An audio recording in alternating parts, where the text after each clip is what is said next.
아멘. 오늘의 말씀은 로마서 9장 14절서부터 21절까지입니다.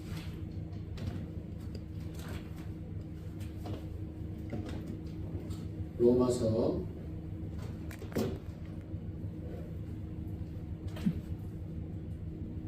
14절부터 21절입니다.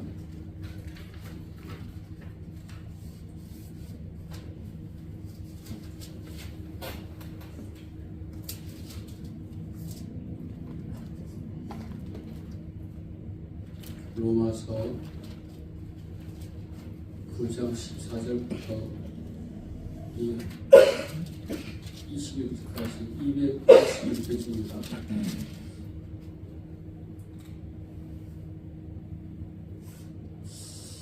우리 함께 읽겠습니다. 로마서 9장 14절부터 21절 시작. 그런즉 우리가 무슨 말을 하리요 하나님께 불의가 있느냐 그럴 수 없느니라. 모세에게 이르시되 내가 긍휼히 여길 자를 긍휼히 여기고 불쌍히 여길 자를 불쌍히 여기리라 하였으니 그런즉 원하는 자로 말미암도 아니요 다른 박제하는 자로 말미암도 아니요 오직 긍휼히 여기시는 하나님으로 말미암음이니라.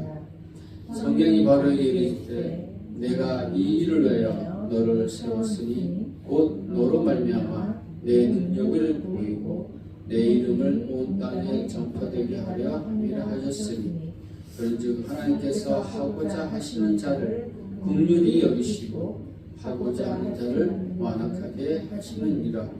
혹 내가 내게 말하기를 그러면 하나님이 어찌하여 분하시느냐 누가 그 뜻을 대적하느냐 하니 이 사람아 내가 누구이기에 감히 하나님께 반문하느냐 지음을 받은 물건이 지원자에게 어찌 나를 이같이 만들었느냐 말하겠느냐. 토기장이가 진흙 한 덩이로 하나는 귀 쓸 그릇을 하나는 천이 쓸 그릇을 만들고 나니 없느냐. 우리 여기까지 하겠습니다. 이건 잘 지냈죠? 설교 전에 우리 사진 하나 볼까요? 자, 사진 한번 보세요. 이게 이 철화백자라는 것입니다. 얘가 1956년도 미국에서 경매에 입찰될 때 100억을 받은 거예요. 이게 또 이것은 우리가 잘 아는 막사월이죠. 막사월. 그죠? 얘는 100억인데 얘는 얼마 정도 살까요? 인터넷 찾아보니까 싼 건 23,000원부터 시작해서 70만원까지 잡히더라고요. 그래서 왜 보여주는가? 왜 보여주는가? 설교랑 연관이 되어 있으면 보여줬겠죠? 설교 오시 바랍니다. 자, 지난 시간에 하나님의 절대적 주권에 대해서 우리가 계속 선택과 유기, 예정론에 대해서 얘기하고 있습니다. 그죠? 하나님의 주권에 대해서. 하나님의 자녀는 생태학적으로 유전적으로 가는 것이 아니라 하나님의 약속에 의해서 뭐가 된다? 자녀가 된다라고 저희들이 지난 시간까지 말씀을 하게 나눴습니다. 이걸 잘 기억하시면 됩니다. 그런데 제가 지난주 마지막에 한 주간 하나님의 자녀다운 삶을 잘 살아보라고 얘기했는데 그렇게 살았겠죠? 네, 살았을 것입니다. 특권도 있었잖아요. 그죠? 맞을까요? 6가지 특권도 누리고 오늘도 지난 시간에 이어서 계속 하나님의 선택, 주권에 대한 이야기입니다. 자, 이제 14절에 이렇게 나옵니다. 그런즉 우리가 무슨 말을 하리요? 하나님께 불의가 있느냐? 그럴 수 없느니라. 모세에게 이르시되 내가 긍휼히 여길 자를 긍휼히 여기고 불쌍히 여길 자를 불쌍히 여기리라 하셨으니 16절 그런즉 원하는 자로 말미암다 아니요 다른 박질하는 자로 말미암다 아니요 오직 긍휼히 여기신 하나님으로 말미암느니라. 자, 이 앞에 13절에 보면은 무슨 내용이 나오냐면 하나님께서 야곱은 사랑하고 에서는 덜 사랑했다. 미워했다. 이런 표현이 나와요. 그죠? 이런 표현은. 근데 사실 이것이 이스라엘 문화에서는 맞지 않는 거죠. 왜냐? 우선 장자권이 있잖아요. 네, 장자권이 있습니다. 이스라엘 문화와 이스라엘 사람들의 그 고정관념과 가치에 맞지 않다는 거예요. 이것이. 예. 그렇다고 해서 그게 결코 불의하냐? 그렇진 않다는 사실입니다. 하나님께서 잘못됐다는 것이 아니에요. 하나님께서 인간의 고정관념과 사고가치에서 벗어나 있기 때문에 하나님께서 하시는 일 자체는 완벽하고 무오성을 얘기해요. 하나님은 오류가 없다. 차용도 있잖아요. 하나님은 뭐 하셔야 된다? 실수하지 않으시다. 그래서 차용도 있잖아요. 사도 바울은 그걸 계속 강조를 하고 있는 것입니다. 하나님의 모든 결정은 완벽하고 실수 없기 때문에 성도들은, 백성들은 뭐 해야 된다? 순종해야 된다. 그러면서 하나님의 선택의 기준에는 어떠한 조건도 개입되지 않는다. 자, 여기 보면은 16절을 보면 내가 원한다고 해서 하나님의 자녀가 되는 것도 아니고 내가 정말 열심히 뭔가 다른 박질 친다고 열심히 하나님을 섬긴다고 열심히 삶을 산다고 해서 하나님의 자녀가 되는 것이 아니다. 그래요. 그죠? 그렇다면 하나님의 자녀가 된 기준은 뭔 것인가? 바로 하나님의 긍휼에 달려있다는 것이죠. 하나님이 긍휼히 여기시면 하나님의 자녀가 된다는 것입니다. 그러나 하나님의 긍휼하심을 받지 못하는 그런 사람도 있다는 것입니다. 거기에 대해서 뭐라 반문하면 안 된다 얘기했습니다. 하나님께서 우리를 사랑하시고 우리를 택하신 모든 그 기본 베이스는 뭔가 긍휼함. 우리는 다 긍휼함을 받은 사람이에요.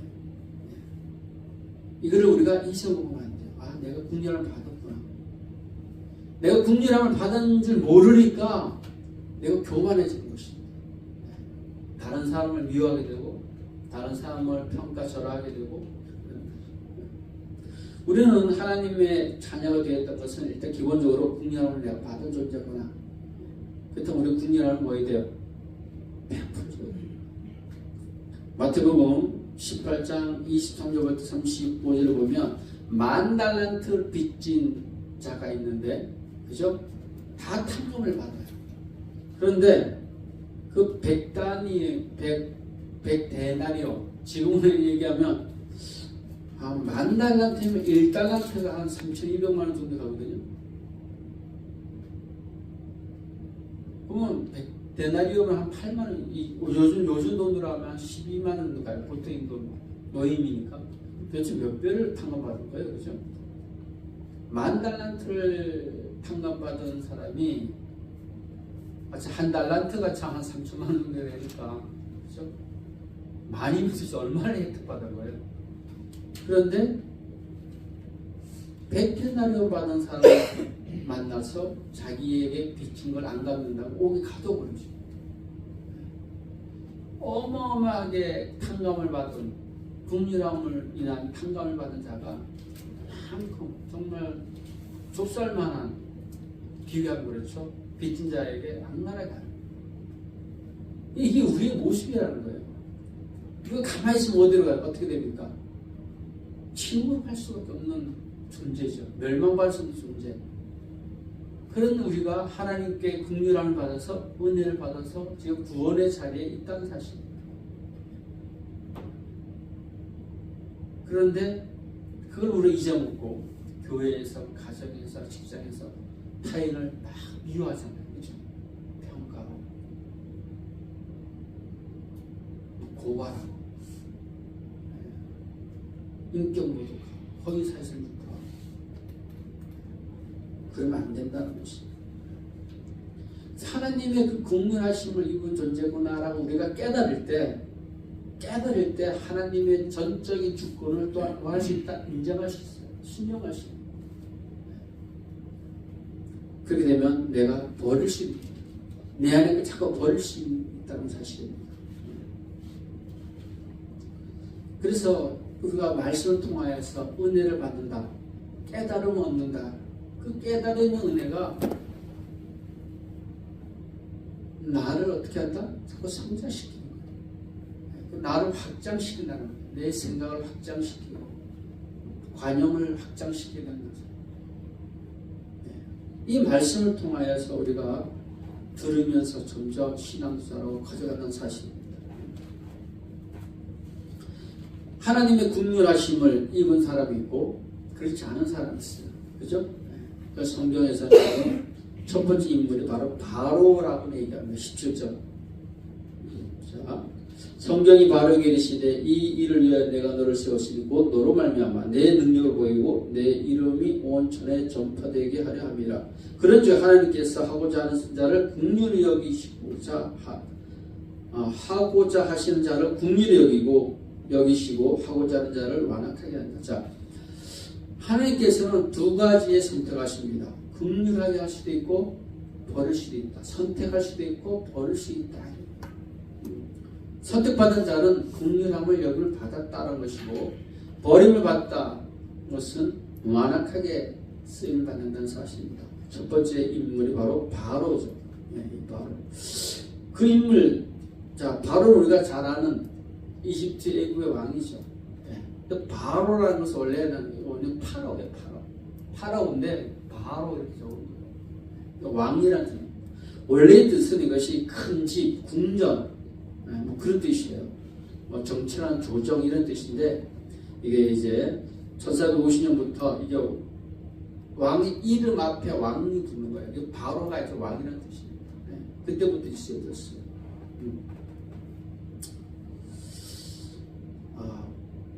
하나님께서 바로를 쓰셨는데 어떻게 썼다? 완악하게 썼다. 제가 엄마 찾아봤습니다. 출애굽기 찾아보니까 4장, 7장, 8장, 9장, 10장, 11장, 13장 중에서 뭐라고 계속 반복해야 때 나오냐면 내가 그의 마음을 완악하게 했다. 한번 찾아볼까요? 출애굽기 4장 21절입니다. 자, 출애굽기 4장 21절입니다. 페이지수로 몇 페이지죠? 출애굽기 4장 창세기 다음에 출애굽기입니다. 4장 21절. 자, 87페이지, 구약 87페이지. 4장 21절.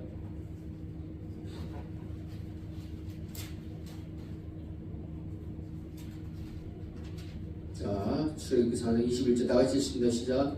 여호와께서 모세에게 이르시되 내가 애굽으로 돌아가거든 내가 내 손에 준 이적을 바로 앞에서 다 행하라.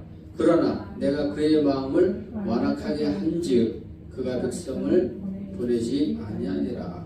7장 3절에도 나와 있죠. 7장 3절에 나와 있습니다.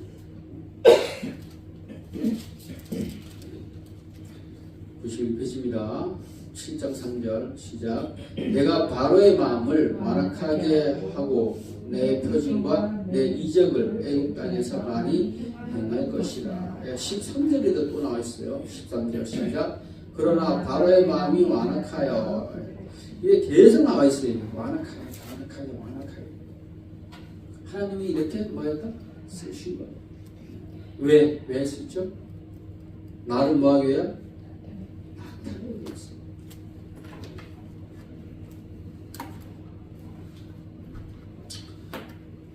하나님께서는 이스라엘 백성들에게 하나님의 그 존재, 하나님의 위대함, 그것을 나타내기 위해서 바로를 완악하게 썼다. 자, 반면에 긍휼하게 여기는 백성이 또 나오죠. 그죠? 우리가 17절 보면 긍휼 18절. 그런즉 오늘 본문 로마서 9장 18절. 그런즉 하나님께서 하고자 하시는 자를 뭐하고? 긍휼히 여기다. 이게 긍휼히 여기 받은 백성 바로 이스라엘 백성입니다. 그죠? 완악하게 한 자는 바로 우리가 이 구약을 쭉 읽다 보면 특히 출애굽기를 읽다 보면 이스라엘 민족이 이해가 안 가죠.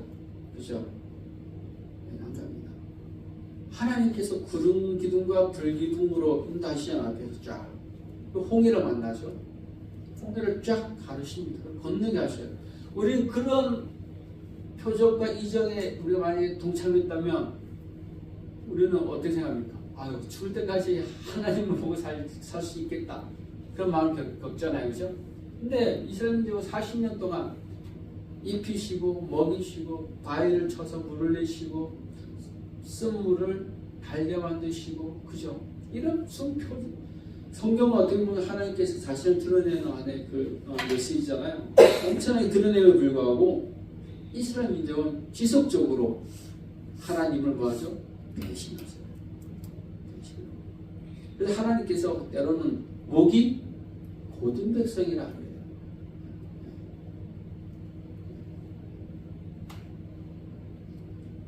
이스라엘 민족이 하나님께서 제일 싫어하는 행동을 하죠. 신의 삶이 돼서 금송아지를 만들어요. 누구를 위해요? 자신들을 위해요. 이것이 우리를 출애굽시킨 뭐다? 여호와다 이런 거예요.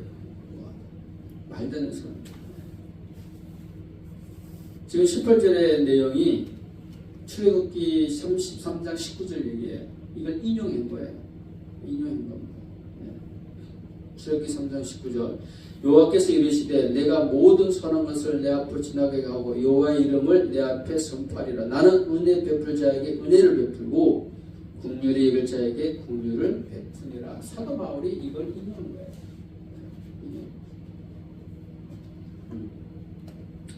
그러면서 하나님께서 이스라엘 민족을 장자로 택했다 그러잖아요. 출애굽기 4장에 보면 20절에.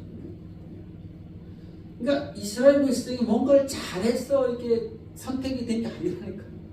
원해서도 아니고. 하나님께서 그냥 국민이 여기신 거예요. 저와 여러분이 뭔가 뭐 뾰족하게 잘나서 그런 것이 아니라 그냥 하나님께서 우리를 국민을 받기 때문에 이 자리에 있다는 사실. 그것을 우리가 인정하고 순복해야 됩니다. 그럴 때 우리가 하나님의 은혜 안에 우리가 설 수 있다는 사실. 그런데 이런 문제, 하나님께서 완악하게도 하고 하나님께서 긍휼하게도 한다. 이 주장에 대해서 반대하는 사람도 있어요. 그렇죠? 많아요. 요즘은 하나님이 뭔데 나를 버리고 나를 생각해. 그렇죠? 그런 사람들 상당히 많이 있습니다. 그러나 이 사람들 아직 하나님을 몰라서. 우리도 동일합니다. 우리도 열심히 신앙생활 막 했는데 어느 날 고난이 탁 닥치면 있잖아요. 하나님 저한테 왜 이래요? 그죠? 아니 내가 이렇게 열심히 하나님 섬기는데 하나님 저한테 왜 이래요? 이러잖아요. 아니 나 신앙이 있는데 왜 이러랄까? 이럴 때 이 말씀을 기억하시라. 하나님께서 특별한 뜻이 있겠지. 계획이 있겠지. 그러면서 하나님께서 하시는 일에 순종하면 되는 것이야. 학을 쓰는 사람이 도대체 왜 이럽니까? 하나님이 미워요. 그죠? 그런 사람들은 하나님 곁에 있기 힘들어요. 그런데 정말 어느 날 갑자기 고난을 탁 당했는데 그 고난을 순종하면서 이겨내는 사람이 있어요. 그분이 바로 욥입니다. 그죠? 욥을 어떻게 표현하냐면 성경에서는 경건하고 거룩한 자다. 그리고 엄청 부자예요. 아들이 7이고 딸이 3이에요. 그죠? 그러면서 하나님은 아침 저녁으로 계속 예배합니다. 그리고 보면 양이 그의 재산이 동방의 부자라고 표현되거든요. 욥에 대해서. 그러니까 재산이 엄청 많은데 양이 7,000마리고 낙타가 3,000마리고 소가 1,000마리예요. 그러니까 암나귀가 500마리입니다. 근데 이게 하루아침에 자식들이 집이 문을 다 죽었습니다라는 보고를 받고 채 끝나기도 전에 모든 재산들이 다 약탈당했습니다라는 재산을 또 받아요. 그러고 나서 본인은 또 욕창에 걸리죠. 그래서 온몸이 욕창에 걸리죠. 그래서 아내가 이런 얘기를 합니다. 그래서 아내를 잘 얻어야 돼요. 남편을 잘 얻어야 됩니다. 믿음의 아내, 믿음의 자녀, 남편을 둬야 돼요. 아내가 이런 말을 합니다. 참 아내가 믿음이 없어요. 저럽니다. 욥기 2장 8절입니다. 욥이 잿더미 가운데 앉아서 질그릇 조각하다가 칼을 긁고 있는데 그의 아내가 욥에게 이렇게 얘기합니다. 당신이 그래도 자기의 온전함을 굳게 지켰느냐? 하나님을 욕하고 죽으라 그래요. 그가 이르되 그 말을 들은 욥이 이렇게 얘기합니다. 그가 이르되 그대의 말이 한 어리석은 여자 말과 같도다. 우리가 하나님께 복을 받았은즉 화도 받지 아니하겠느냐 하고 이 모든 일에 욥이 입술로 범죄하지 않더라. 큰 재산은 한 번에 무너지니까 아내가 봐라, 당신이 그렇게 하나님을 잘 섬겼는데도 쫄딱 망하지 않냐, 차라리 하나님 욕하고 죽어라 그러죠. 그러니까 욥이 주신 자도 하나님이고 거둬간 자 하나님이다. 입술로 뭐하지 않았다? 범죄하지 않았다. 제가 잘하는 입술로 치사하는 건데 입술로 범죄하지 마시기 바랍니다. 그래서 욥이 42장 마지막에 어떤 축복을 받냐면 다 더블의 축복을 받아요. 아까 그 양이 7천이잖아요. 14,000. 낙타가 3,000인데 6,000. 소가 1,000마리인데 2,000마리. 낙타가 암닭이가 500이 있어. 다 더블로 받아요. 그런 축복을 받는 사실입니다. 대단한 축복이죠. 그리고 또 아들 다시 7명 얻었습니다. 그리고 딸도 얻습니다. 그 딸들은 엄청 아름다웠다 그래요. 그 땅에서 가장 뭐였다? 아름다웠다라고 얘기합니다. 그리고 여기에 보면 세 번째 딸이 보면 게렌하풍이라는 이름이 나와요.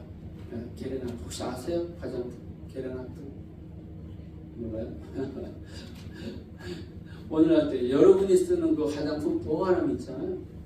그런 거예요. 그 당시에 그 중동 여인들이 이 게렌하풍 안에다가 검은 목 화장 눈 화장 쓸 때 그걸 담는 용기예요. 그런 게렌하풍이에요. 이런 축복을 받는다는 것이죠. 즉 하나님의 주권에 인정하고 순종할 때 이런 축복이 주어진다는 사실입니다. 이제 사도 바울은 반대의 주장을 하는 이들을 향하여서 가설을 세우죠. 가설을 세웁니다. 반대하는 이들 가상의 인물을 세웁니다. 그것이 19장 로마서 19절 21절입니다. 19절 혹 내가 네게 말하기를 그러면 하나님 어찌하여 허물하시냐 누가 그 뜻을 대적하느냐 하리니 이 사람은 내가 누구이기에 감히 하나님께 반문하느냐 지음을 받은 물건이 지은 자에게 어찌 나를 이같이 만들었느냐 하겠느냐 이렇게 얘기합니다.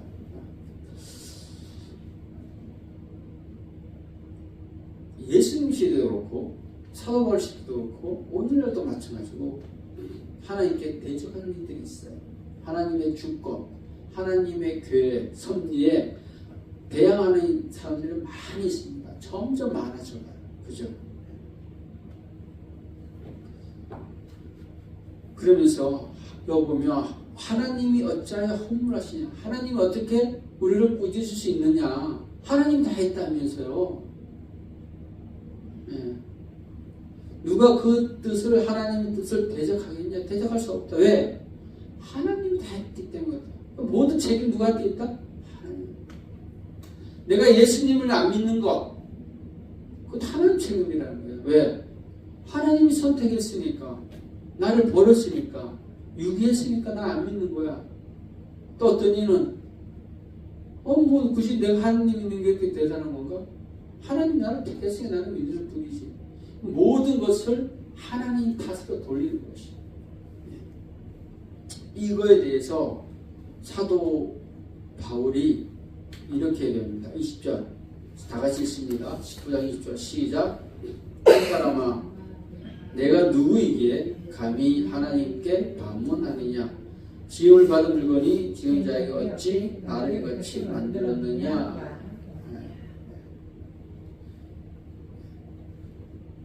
모든 것이 하나님 탓입니다 라고 돌리는 이들에게 사도 바울이 바로 이렇게 이 사람아 내가 누구에게 감히 하나님께 반문하느냐. 사도 바울이 이렇게 얘기하는 이유는 이들의 마음속에 뭐가 있다? 하나님에 대한 인정이 있는 것이 아니라 하나님에 대한 불의가 가득 찼기 때문에 이렇게 얘기해요. 불의가. 하나님께 대적하는 사람들을 보면 다 하나님에 대한 불의가 가득 있는 사람이에요. 하나님의 존재조차도 인정을 안 하는 사람들이에요.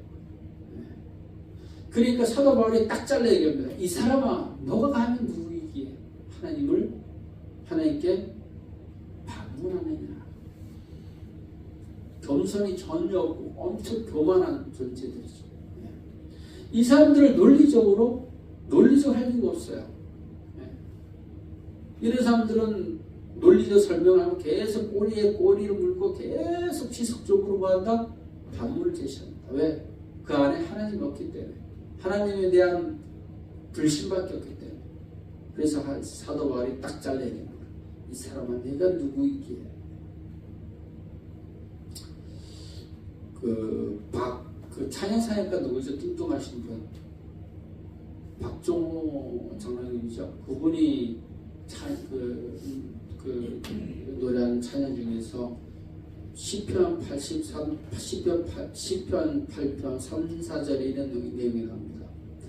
주의 손가락으로 만드신 주의 하늘과 주께서 베풀어 두신 달과 별들을 내가 보니 사람이 무엇이기에 주께서 그를 생각하시며 인자가 무엇이기에 주께서 돌보시나이까. 사람이 무엇이란데, 사람이 무엇이, 저와 여러분이 무엇이기에 저희들을 이렇게 소중히 여겨주시는지, 그죠? 사람이 무엇이기에. 우리는 하나님의 진리 앞에 반문할 것이 없어요. 그 완벽한 진리에 우리가 무엇을 반문할 수 있겠어요? 그죠? 하나님의 진리를. 인간의 진리는 상황에 따라서 바뀔 수가 있잖아요. 시간이 지나가면 바뀔 수가 있어요. 그죠?